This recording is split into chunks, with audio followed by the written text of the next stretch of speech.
আন্দোলনে আবার শরীক হই।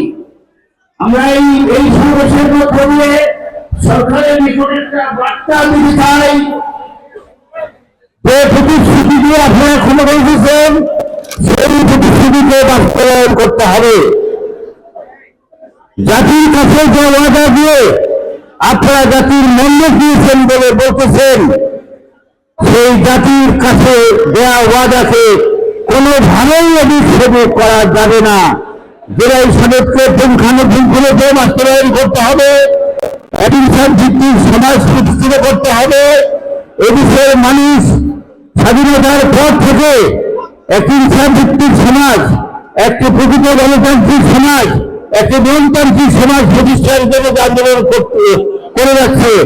আসুন সেই আন্দোলনকে জোরদার করার জন্য আমরা আমাদের সর্বাত্মক শক্তি প্রয়োগ করে শরীক হই।